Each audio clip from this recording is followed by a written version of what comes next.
1 మే 2024 బుధవారము. ఈరోజు శ్రవణ నక్షత్రము. ఈ నక్షత్రంలో పుట్టిన శిశువుల యొక్క జీవితము చంద్రమార్గదశతో ప్రారంభమవుతుంది. ఈ నక్షత్రంలో పుట్టిన వారికి ఏ పాత్రలో జన్మించినా కూడా ఎలాంటి దోషం లేదు. శుభప్రదమైన నక్షత్రం ఇది. వెంకటేశ్వర స్వామి యొక్క నక్షత్రము. వీరి జీవితాంతం వెంకటేశ్వర ఆరాధించుకుంటే అధిక శుభఫలితాలు లభిస్తాయి.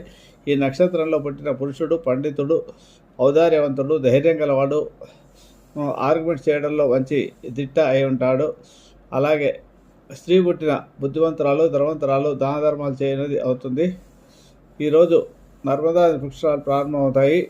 ఈ గురువు మేషరాశి నుంచి వృషభ రాశిలోకి ప్రవేశించడం ద్వారా ఈ 12 రోజులు పుష్కరాలు అధిక శుభఫలమైన రోజులుగా చెప్పవచ్చు. ఈ రోజుల్లో నర్మదా నదిలో వెళ్ళి స్నానం చేసే రోజు రాగలిగితే చాలా మంచిదే. లేనిచో కలిసే ఇంట్లో స్నానం చేసే ముందు చిటికెడు పసుపు నీళ్ళల్లో వేసుకొని గంగే యమునే కృష్ణ గోదావరి నర్మదే సింధు కావేరి జలసేన అనే మంత్రాన్ని జపిస్తూ చేయడం